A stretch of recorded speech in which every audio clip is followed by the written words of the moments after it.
ಸ್ನೇಹಿತರೆ ನಮಸ್ತೆ. ನೀತಿ ಮೀಡಿಯಾಗೆ ಪ್ರೀತಿಯ ಸ್ವಾಗತ. ಗೆಳೆಯರೇ, ಹಿಂದೆ 2017ರಲ್ಲಿ ಗುಜರಾತ್ ರಾಜಕೀಯಕ್ಕೆ ಕೈ ಹಾಕಿ ಜೀವನದಲ್ಲೇ ಅತಿ ದೊಡ್ಡ ಕಷ್ಟ ನಷ್ಟಗಳನ್ನು ಅನುಭವಿಸಿದ್ದ ಡಿ.ಕೆ. ಶಿವಕುಮಾರ್ ಈಗ ಮತ್ತೆ ಗುಜರಾತ್ ಪಾಲಿಟಿಕ್ಸ್ ಸಹವಾಸಕ್ಕೆ ಹೋಗಿ ಮೋದಿ ಶಾ ಕೆಂಗಣ್ಣಿಗೆ ಗುರಿಯಾಗುತ್ತಾರಾ? ಉತ್ತರ ಭಾರತದ ರಾಜ್ಯಗಳಲ್ಲಿ ಕಾಂಗ್ರೆಸ್ ಪಕ್ಷಕ್ಕೆ ಶಕ್ತಿ ತುಂಬಲು ಹೊರಟಿರುವ ಬಂಡೆ ಮತ್ತೆ ಬಿಜೆಪಿ ಬಾಸ್ಗಳ ಟಾರ್ಗೆಟ್ ಆಗುತ್ತಾರಾ? ಪರಿಣಾಮಗಳ ಅರಿವಿಲ್ಲದೆ ಅವತ್ತು ಅಮಿತ್ ಶಾ ಎದುರು ಹಾಕಿಕೊಂಡಿದ್ದ ಡಿ.ಕೆ. ಇವತ್ತು ಎಲ್ಲ ಗೊತ್ತಿದ್ದು ಇಂಡಿ ಆರ್ಟ್ಲ್ಯಾಂಡ್ನಲ್ಲಿ ಕಾಂಗ್ರೆಸ್ ಪಕ್ಷಕ್ಕೆ ಬೂಸ್ಟ್ ಕೊಡಲು ಹೊರಟಿರುವುದು ಅವರಿಗೆ ದೊಡ್ಡ ಅಪಾಯ ತರಲಿದೆಯಾ? ಈ ಪ್ರಶ್ನೆಗಳು ಕಳೆದ ಕೆಲ ದಿನಗಳಿಂದ ದೆಹಲಿ ರಾಜಕೀಯ ವಲಯದಲ್ಲಿ ಗಿರ ಸುತ್ತುತ್ತಿವೆ. ಹೌದು, ಕಾಂಗ್ರೆಸ್ ವರಿಷ್ಠರು ಡಿ.ಕೆ. ಶಿವಕುಮಾರ್ ಅವರನ್ನು ಮುಖ್ಯಮಂತ್ರಿ ಹುದ್ದೆಗೆ ತರುವ ಮುನ್ನ ಹೈಕಮಾಂಡ್ ಮಟ್ಟದಲ್ಲಿ ಕೆಲ ಒಪ್ಪಂದ ರೂಪದ ಮಾತುಕತೆಗಳಾಗಿವೆ. ಉತ್ತರ ಭಾರತದಲ್ಲಿ ಪಕ್ಷಕ್ಕೆ ಬಲ ತುಂಬಲು ನೀವು ಸಹಕಾರ ನೀಡಬೇಕು, ಇದಕ್ಕಾಗಿ ಸರ್ವ ಶಕ್ತಿಯನ್ನು ಧಾರೆ ಎರೆಯಬೇಕು, ಬಹುಮುಖ್ಯವಾಗಿ ಸಂಪನ್ಮೂಲ ತಾಕತ್ತು ತುಂಬುವ ಟಾನಿಕ್ ನಿಮ್ಮಿಂದ ದೊಡ್ಡ ಮಟ್ಟದಲ್ಲಿ ಸರಬರಾಜಾಗಬೇಕು ಎಂಬುದು ವರಿಷ್ಠರು ಡಿ.ಕೆ.ಶಿಗೆ ವಿಧಿಸಿರುವ ಕಟ್ಟಪ್ಪಣೆ. ಈ ಆದೇಶವನ್ನು ಪಾಲಿಸಲು ಹೊರಟಿರುವುದೇ ಈಗ ಬಂಡೆ ಪಾಲಿಗೆ ಡೇಂಜರ್ ಸಿಗ್ನಲ್ ಮುಳುಗಿಸಿರುವುದು. ಕೇಂದ್ರ ಗುಪ್ತಚರ ಇಲಾಖೆಯನ್ನು ಕೈಯಲ್ಲಿಡಿದು ಕೂತಿರುವ ಅಮಿತ್ ಶಾ ಡಿ.ಕೆ. ಶಿವಕುಮಾರ್ ಅವರ ಎಲ್ಲ ಚಲನವಲನ ಚಟುವಟಿಕೆಯ ಮೇಲೆ ಹದ್ದಿನಗಣ್ಣಿಟ್ಟಿದ್ದು ಉತ್ತರದ ರಾಜ್ಯಗಳ ರಾಜಕೀಯಕ್ಕೆ ಕೈ ಹಾಕಿದರೆ ಅದಕ್ಕೆ ತಕ್ಕ ಪರಿಣಾಮ ಎದುರಿಸುವಂತೆ ಮಾಡಲು ಸ್ಕೆಚ್ ರೂಪಿಸುತ್ತಿದ್ದಾರೆ. ಈ ಸಂಬಂಧ ಕೇಂದ್ರ ಸಚಿವ ಎಚ್.ಡಿ. ಕುಮಾರಸ್ವಾಮಿ ನೀಡಿರುವ ವರದಿಯೊಂದನ್ನು ಎದುರುಗಿಟ್ಟುಕೊಂಡು ಕೂತಿರುವ ಶಾ ಆ ವರದಿಯಲ್ಲಿನ ಆಘಾತಕಾರಿ ಅಂಶಗಳನ್ನು ಕಂಡು ಡಿ.ಕೆ. ಬಗ್ಗೆ ಕೆರಳಿ ಕೆಂಡವಾಗಿದ್ದಾರೆ. ಉತ್ತರ ಭಾರತದಲ್ಲಿ ಬಿಜೆಪಿಗೆ ಮಾಸ್ಟರ್ ಸ್ಟ್ರೋಕ್ ನೀಡಲು ಡಿ.ಕೆ. ನಡೆಸುತ್ತಿರುವ ರಹಸ್ಯ ಚಟುವಟಿಕೆ ಅವರಲ್ಲಿ ರಣಾಕ್ರೋಶ ಮೂಡಿಸಿದೆ. ಅಮಿತ್ ಶಾ ಅವರ ಈ ಸಿಟ್ಟು ಬಂಡೆಗೆ ಗಂಡಾಂತರ ತರಲಿದೆ ಎಂಬ ಮಾತು ದೆಹಲಿ ಪವರ್ ಕಾರಿಡಾರ್ನಿಂದ ತೇಲಿಬಂದಿದೆ. ಹಾಗಾದರೆ ಅಮಿತ್ ಶಾ ಅವರನ್ನು ಕೆರಳಿಸುವಂತಹ ಅದ್ಯಾವ ಕೆಲಸವನ್ನು ಡಿ.ಕೆ. ಶಿವಕುಮಾರ್ ಮಾಡುತ್ತಿದ್ದಾರೆ? ಇಷ್ಟಕ್ಕೂ ಉತ್ತರ ಭಾರತದ ರಾಜ್ಯಗಳಲ್ಲಿ ದುರ್ಬಲಗೊಂಡಿರುವ ಕಾಂಗ್ರೆಸ್ ಪಕ್ಷವನ್ನು ಮೇಲೆತ್ತಲು ವರಿಷ್ಠರು ಡಿ.ಕೆ.ಶಿ ಬಳಿ ಸಹಕಾರ ಪಡೆಯಲು ಹೊರಟಿರುವುದೇಕೆ? ಬಂಡೆಗೆ ಡೇಂಜರ್ ತರಲಿರುವ ಬೆಳವಣಿಗೆಗಳು ಏನು? ಎಲ್ಲವನ್ನೂ ವಿಸ್ತೃತವಾಗಿ ತಿಳಿಯೋಣ ಬನ್ನಿ. ಅದಕ್ಕೂ ಮುನ್ನ ತಮ್ಮಲ್ಲೊಂದು ಮನವಿ, ನೀವು ನೀತಿ ಮೀಡಿಯಾ ಚಾನಲ್ ಸಬ್ಸ್ಕ್ರೈಬ್ ಮಾಡಿಲ್ಲದಿದ್ದರೆ ಈಗಲೇ ಮಾಡಿ, ನಮ್ಮನ್ನು ಬೆಂಬಲಿಸಿ, ಪ್ರೋತ್ಸಾಹಿಸಿ.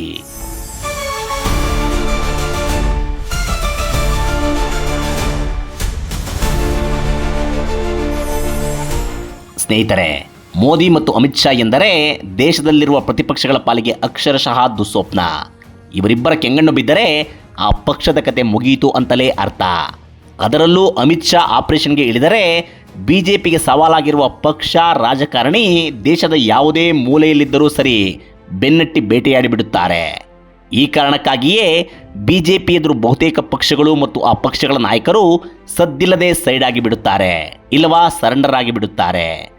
ಈ ಮೋದಿ ಅಮಿತ್ ಶಾ ಜೋಡಿಗೆ ಎದುರೇಟು ಕೊಡುವವರು ತೀರಾ ವಿರಳ. ಹೀಗೆ ಎದುರು ಹಾಕಿಕೊಂಡವರಲ್ಲಿ ಕರ್ನಾಟಕದ ಮುಖ್ಯಮಂತ್ರಿ ಡಿ.ಕೆ. ಶಿವಕುಮಾರ್ ಅವರು ಪ್ರಮುಖರು. ಮೊನ್ನೆ ನೀವು ನೋಡಿದಿರಲ್ಲ, ವಿಧಾನ ಪರಿಷತ್ ಚುನಾವಣೆಯಲ್ಲಿ ಬಿಜೆಪಿ ಶಾಸಕರಿಂದಲೇ ಅಡ್ಡಮತದಾನ ಮಾಡಿಸಿಕೊಂಡು ಆಪರೇಷನ್ ಮಾಡುವ ಪಕ್ಷಕ್ಕೆ ಆಪರೇಷನ್ ಮಾಡಿ ಡಿ.ಕೆ. ಯಶಸ್ಸು ಸಾಧಿಸಿದ್ದನ್ನು. ಇದು ಒಂದು ರೀತಿಯಲ್ಲಿ ಬಿಜೆಪಿ ಹೈಕಮಾಂಡ್ನ ಗರ್ವಭಂಗ ಮಾಡಿದೆ. ಕೇಸರಿ ಪಕ್ಷದೊಳಗೆ ದೇಶದಲ್ಲೇ ಯಾರೂ ಮಾಡದ ಆಪರೇಷನ್ ಡಿ.ಕೆ. ಮಾಡಿದ್ದಾರೆ. ಇನ್ನೂ ಹಿಂದಕ್ಕೆ ಹೋಗಿ ನೋಡುವುದಾದರೆ 2017ರಲ್ಲಿ ನಡೆದ ರಾಜ್ಯಸಭಾ ಚುನಾವಣೆಯಲ್ಲಿ ಗುಜರಾತ್ನಿಂದ ಪುನರಾಯ್ಕೆ ಬಯಸಿದ್ದ ಸೋನಿಯಾ ರಾಜಕೀಯ ಕಾರ್ಯದರ್ಶಿ ಅಹಮದ್ ಪಟೇಲ್ ಸೋಲಿಸಲು ಅಮಿತ್ ಶಾ ಪಣ ತೊಟ್ಟಿದ್ದರು. ಸೊಹ್ರಾಬುದ್ದೀನ್ ನಕಲಿ ಎನ್ಕೌಂಟರ್ ಕೇಸ್ನಲ್ಲಿ 2010ರಲ್ಲಿ ಸಿಬಿಐ ತಮ್ಮನ್ನು ಬಂಧಿಸಲು ಅಹಮದ್ ಪಟೇಲ್ ಕಾರಣ ಎಂಬ ಸೇಡು ಹೊಂದಿದ್ದ ಶಾ ಇದೇ ಕಾರಣಕ್ಕಾಗಿ ರಾಜ್ಯಸಭಾ ಚುನಾವಣೆಯಲ್ಲಿ ಅವರನ್ನು ಟಾರ್ಗೆಟ್ ಮಾಡಿದ್ದರು. ಈ ವೇಳೆ ಅಮಿತ್ ಶಾಗೆ ಸೆಡ್ಡು ಹೊಡೆದು 44 ಶಾಸಕರನ್ನು ಬೆಂಗಳೂರಿಗೆ ಕರೆತಂದಿದ್ದ ಡಿ.ಕೆ.ಶಿ ರಕ್ಷಣೆ ಒದಗಿಸಿದ್ದರು. ಅಂತಿಮವಾಗಿ ಅಹಮದ್ ಪಟೇಲ್ ಗೆಲುವಿಗೆ ಕಾರಣರಾಗಿದ್ದರು. ಇದು ಅಮಿತ್ ಶಾ ಅವರಿಗೆ ಮುಖಭಂಗ ಉಂಟು ಮಾಡಿತ್ತು. ಮುಂದೆ ಇದರ ಪರಿಣಾಮಗಳನ್ನು ಡಿ.ಕೆ. ಶಿವಕುಮಾರ್ ಎದುರಿಸಿದರು. ಇಡಿ ಕೇಸ್ನಲ್ಲಿ ಜೈಲು ಪಾಲಾದರು. ಐಟಿ, ಇಡಿ, ಸಿಬಿಐ ಕೇಸ್ಗಳು ದಾಖಲಾದವು. ಡಿ.ಕೆ.ಗೆ ಕೊಡಬಾರದ ಮಾನಸಿಕ ಮತ್ತು ದೈಹಿಕ ಹಿಂಸೆ ಕೊಡಲಾಯಿತು. ರಾಜಕೀಯವಾಗಿಯೂ ಹಿನ್ನಡೆ ಉಂಟಾಯಿತು. ಆದರೆ ಜೈಲಿಗೆ ಹೋಗಿ ಬಂದ ನಂತರ ಮೋದಿ ಮತ್ತು ಅಮಿತ್ ಶಾ ಜೋಡಿಯ ಬಗ್ಗೆ ಅಪ್ಪಿತಪ್ಪಿಯೂ ಡಿ.ಕೆ.ಶಿ ಚಕಾರ ಎತ್ತಿರಲಿಲ್ಲ. ಬದಲಿಗೆ ತಮ್ಮ ದೆಹಲಿ, ಮುಂಬೈ ಸಂಪರ್ಕಗಳ ಮೂಲಕ ಅವರೊಂದಿಗೆ ಸಂಬಂಧ ಸುಧಾರಿಸಿಕೊಂಡಿದ್ದರು. ಅವರೊಂದಿಗೆ ವೇದಿಕೆ ಹಂಚಿಕೊಳ್ಳುವಷ್ಟರ ಮಟ್ಟಿಗೆ ವಿಶ್ವಾಸ ಕುದುರಿಸಿಕೊಂಡಿದ್ದರು. ಆದರೆ ಈಗ ಮುಖ್ಯಮಂತ್ರಿಯಾಗುತ್ತಲೇ ಹೈಕಮಾಂಡ್ ಒತ್ತಡಕ್ಕೆ ಮಣಿದು ಮೋದಿ ಮತ್ತು ಅಮಿತ್ ಶಾ ಅವರನ್ನು ಎದುರು ಹಾಕಿಕೊಳ್ಳಲು ಹೊರಟಿದ್ದಾರೆ. ವಿಧಾನ ಪರಿಷತ್ ಚುನಾವಣೆಯಲ್ಲಿ ಬಿಜೆಪಿ ಶಾಸಕರನ್ನು ಆಪರೇಷನ್ ಮಾಡಿದ ಡಿಕೆಶಿ ಅದಕ್ಕೂ ಮುಂದುವರೆದು ಉತ್ತರ ಭಾರತದಲ್ಲಿ ಕಾಂಗ್ರೆಸ್ ಪಕ್ಷಕ್ಕೆ ದೊಡ್ಡ ಮಟ್ಟದ ಬೂಸ್ಟ್ ಕೊಡಲು ಹೊರಟಿದ್ದಾರೆ. ಇದು ಅಮಿತ್ ಶಾ ಅವರನ್ನು ಇನ್ನಿಲ್ಲದಂತೆ ಕೆರಳಿಸಿದೆ. ಬಂಡೆಪಾಲಿಗೆ ಡೇಂಜರ್ ಸಿಗ್ನಲ್ ಮೊಳಗಿದೆ.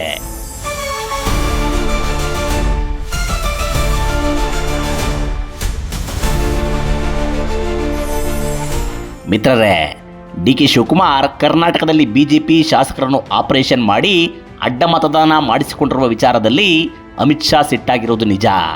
ಆದರೆ ಅದು ಡಿ.ಕೆ. ಬಗ್ಗೆ ಅಲ್ಲ, ಸ್ಥಳೀಯ ಬಿಜೆಪಿ ನಾಯಕತ್ವದ ವೈಫಲ್ಯದ ಬಗ್ಗೆ.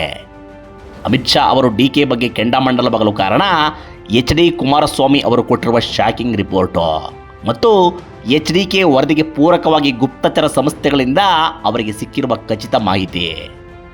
ನಿಮಗೆ ಗೊತ್ತಿಲ್ಲದಿರಬಹುದು, ಮುಂದಿನ ವರ್ಷ 2027ರಲ್ಲಿ ರಾಷ್ಟ್ರ ರಾಜಕಾರಣದ ಭವಿಷ್ಯವನ್ನು ನಿರ್ಧರಿಸಲಿರುವ ಉತ್ತರ ಪ್ರದೇಶ ಮತ್ತು ಗುಜರಾತ್ ವಿಧಾನಸಭಾ ಚುನಾವಣೆಗಳು ನಡೆಯಲಿವೆ.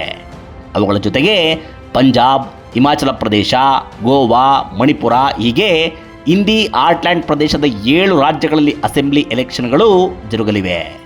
ಈ ಪೈಕಿ ಕಾಂಗ್ರೆಸ್ ಪಕ್ಷ ಅಧಿಕಾರದಲ್ಲಿರುವುದು ಪುಟ್ಟ ಹಿಮಾಚಲ ಪ್ರದೇಶದಲ್ಲಿ ಮಾತ್ರ. ದೆಹಲಿ ಗದ್ದುಗೆ ಹೆಬ್ಬಾಗಿಲು ಎನಿಸಿಕೊಂಡಿರುವ ಉತ್ತರ ಪ್ರದೇಶದಲ್ಲಿ ಮತ್ತು ಮೋದಿ ತವರುನಾಡು ಗುಜರಾತ್ನಲ್ಲಿ ಬಿಜೆಪಿ ಅಧಿಕಾರದಲ್ಲಿದೆ. ಈ 2 ರಾಜ್ಯಗಳನ್ನು ಮತ್ತೆ ಗೆಲ್ಲುವುದು ಮೋದಿ ಶಾ ಜೋಡಿಗೆ ಅನಿವಾರ್ಯವಾಗಿದೆ. ಇದಕ್ಕಾಗಿ ಬಿಜೆಪಿ ಬಾಸ್ಗಳು ತಯಾರಿಯನ್ನು ಆರಂಭಿಸಿದ್ದಾರೆ. ಪಂಜಾಬ್ನ ಎಎಪಿಯಲ್ಲಿ ಒಡಕು ತಂದು ಉತ್ತರ ಪ್ರದೇಶದ ಸಮಾಜವಾದಿ ಪಕ್ಷದೊಳಕ್ಕೂ ಕೈ ಹಾಕಲು ಹವಣಿಸುತ್ತಿದ್ದಾರೆ. ಹೀಗಿರುವಾಗ ಉತ್ತರ ಪ್ರದೇಶ ಮತ್ತು ಗುಜರಾತ್ನಲ್ಲಿ ದುರ್ಬಲಗೊಂಡಿರುವ ಕಾಂಗ್ರೆಸ್ ಪಕ್ಷಕ್ಕೆ ಶಕ್ತಿ ತುಂಬಲು ಡಿ.ಕೆ. ಶಿವಕುಮಾರ್ ಅವರನ್ನು ಬಳಸಿಕೊಳ್ಳಲು ರಾಹುಲ್ ಗಾಂಧಿ ಮುಂದಾಗಿದ್ದಾರೆ. ಯಾವುದೇ ಚುನಾವಣೆ ಮತ್ತು ಚುನಾವಣೆ ತಯಾರಿಗೆ ಮುಖ್ಯವಾಗಿ ಬೇಕಿರುವುದು ಹಣಕಾಸು ಶಕ್ತಿ.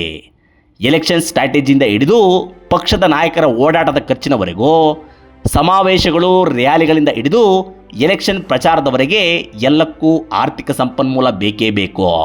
ಅದರಲ್ಲೂ ಈಗ ಉತ್ತರ ಭಾರತದಲ್ಲಿ ನಿಸ್ತೇಜವಾಗಿರುವ ಕಾಂಗ್ರೆಸ್ ಪಕ್ಷಕ್ಕೆ ಹೊಸ ಮೆರುಗು ತುಂಬಲು ದೊಡ್ಡ ಮಟ್ಟದ ಫಂಡು ಬೇಕು. ಆ ರಾಜ್ಯಗಳಲ್ಲಿ ಕಾಂಗ್ರೆಸ್ ಪರ ಈಗಾಗಲೇ ಸ್ಟ್ರಾಟಜಿ ಆರಂಭಿಸಿರುವ ಕರ್ನಾಟಕ ಮುಖ್ಯಮಂತ್ರಿಗಳ ಮುಖ್ಯ ಸಲಹೆಗಾರ ಸುನೀಲ್ ಕನುಗೋಳು ಅವರ ಸ್ಟ್ರಾಟಜಿ ಸಂಸ್ಥೆಗೆ ಕರ್ನಾಟಕದಿಂದಲೇ ಶಕ್ತಿ ನೀಡಲಾಗುತ್ತಿದೆ. ಕನುಗೋಳು ಬಹಿರಂಗವಾಗಿ ಕಾಣಿಸಿಕೊಳ್ಳದೆ ಕರ್ನಾಟಕ ಸರ್ಕಾರದ ಹಣ ಮತ್ತು ಶಿಷ್ಟಾಚಾರ ಸೌಲಭ್ಯಗಳೊಂದಿಗೆ ಕಾರ್ಯಾಚರಣೆ ನಡೆಸುತ್ತಿದ್ದಾರೆ. ಈಗ ಗುಜರಾತ್ ಮತ್ತು ಉತ್ತರ ಪ್ರದೇಶದಲ್ಲಿ ಪಕ್ಷ ಮೇಲೆತ್ತಲು ಬೇಕಾದ ಸಂಪನ್ಮೂಲವನ್ನು ಡಿ.ಕೆ.ಶಿ ಮೂಲಕ ಸಂಗ್ರಹಿಸಲು ಕಾಂಗ್ರೆಸ್ ಪ್ಲಾನ್ ಮಾಡಿದೆ. ಈ ಬಗ್ಗೆ ಡಿ.ಕೆ.ಗೆ ಟಾಸ್ಕ್ ಕೂಡ ನೀಡಲಾಗಿದೆ. ಒಂದು ಸಂಪದ್ಭರಿತ ರಾಜ್ಯದ ಮುಖ್ಯಮಂತ್ರಿಯಾಗಿ ಪಕ್ಷಕ್ಕೆ ಕಾನೂನುಬದ್ಧವಾಗಿಯೇ ಚುನಾವಣಾ ಫಂಡ್ ತರುವ ತಾಕತ್ತು ಸಹಜವಾಗಿಯೇ ಡಿ.ಕೆ.ಶಿಗಿರುತ್ತದೆ. ಅಲ್ಲದೆ ಒಬ್ಬ ಉದ್ಯಮಿಯೂ ಆಗಿರುವ ಅವರಿಗೆ ಬೆಂಗಳೂರಿನಲ್ಲಿ ನೆಲೆಯೂರಿರುವ ದೇಶದ ಟಾಪ್ ಕಂಪನಿಗಳ ಮುಖ್ಯಸ್ಥರೊಂದಿಗೆ ವ್ಯವಹಾರವೂ ಇರುತ್ತದೆ. ಮುಂಬೈನಲ್ಲೂ ಡಿ.ಕೆ.ಶಿಗೆ ತಮ್ಮದೇ ಆದ ಉದ್ಯಮ ಸಂಪರ್ಕಗಳಿವೆ. ಇದನ್ನೆಲ್ಲ ಬಳಸಿಕೊಂಡು ಪಕ್ಷಕ್ಕೆ ಶಕ್ತಿ ತುಂಬಲು ದೇಣಿಗೆ ಸಂಗ್ರಹಿಸುವ ಸಾಮರ್ಥ್ಯ ಅವರಿಗಿದೆ. ಹೀಗಾಗಿ ವರಿಷ್ಠರ ಬಯಕೆಯಂತೆ ಗುಜರಾತ್ ಮತ್ತು ಉತ್ತರ ಪ್ರದೇಶ ಚುನಾವಣೆಗಳಿಗೆ ಡಿ.ಕೆ. ಭರ್ಜರಿ ಕೊಡುಗೆ ಕೊಡಲಿದ್ದಾರೆ. ಇದು ಅಲ್ಲಿ ಕಾಂಗ್ರೆಸ್ ಮತ್ತೆ ಚಿಗುರಲು ಕಾರಣವಾಗುತ್ತದೆ ಎಂಬುದು ಅಮಿತ್ ಶಾ ಅವರಿಗೆ ತಲುಪಿರುವ ವರದಿ. ಬಿಡದಿ ಟೌನ್ಶಿಪ್ ಯೋಜನೆ ಕೂಡ ದೊಡ್ಡ ರಿಯಲ್ ಎಸ್ಟೇಟ್ ವ್ಯವಹಾರವಾಗಿದ್ದು, ಇದು ಜಾರಿಯಾದರೆ ಕಾಂಗ್ರೆಸ್ ಪಕ್ಷಕ್ಕೆ ಸಂಪನ್ಮೂಲದ ಒಳೆಯೇ ಅರಿಯಬಹುದು ಎಂಬ ಅಂಶವೂ ಕೂಡ ಅಮಿತ್ ಶಾ ಅವರಿಗೆ ಎಚ್.ಡಿ. ಕುಮಾರಸ್ವಾಮಿ ನೀಡಿರುವ ವರದಿಯಲ್ಲಿದೆಯಂತೆ. ಇದನ್ನೆಲ್ಲ ಪರಾಮರ್ಶಿಸಿ ಖಚಿತಪಡಿಸಿಕೊಂಡ ನಂತರ ಡಿ.ಕೆ. ಬಗ್ಗೆ ಅಮಿತ್ ಶಾ ತೀವ್ರ ಅಸಮಾಧಾನಗೊಂಡಿದ್ದಾರೆ ಎಂಬ ಮಾಹಿತಿ ಇದೆ. ಶಾ ಸಿಟ್ಟು ಡಿ.ಕೆ. ಪಾಲಿಗೆ ಕಂಟಕ ತರುತ್ತದಾ? ಕಾದು ನೋಡಬೇಕು. ಇದು ಈ ಹೊತ್ತಿನ ವಿಶೇಷ. ಮತ್ತೊಂದು ವರದಿ ಜೊತೆ ಬರುತ್ತೇನೆ. ನಮಸ್ಕಾರ.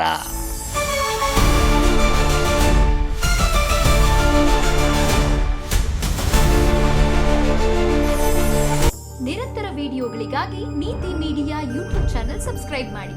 ಹೊಸ ವಿಡಿಯೋಗಳ ಅಪ್ಡೇಟ್ಗಾಗಿ ಬೆಲ್ ಐಕಾನ್ ಕ್ಲಿಕ್ ಮಾಡಿ. ನಿಮಗೆ ಇಷ್ಟವಾಗಿರೋ ಈ ವಿಡಿಯೋ ಶೇರ್ ಮಾಡಿ, ಕಮೆಂಟ್ ಮಾಡೋದು ಮರಿಬೇಡಿ.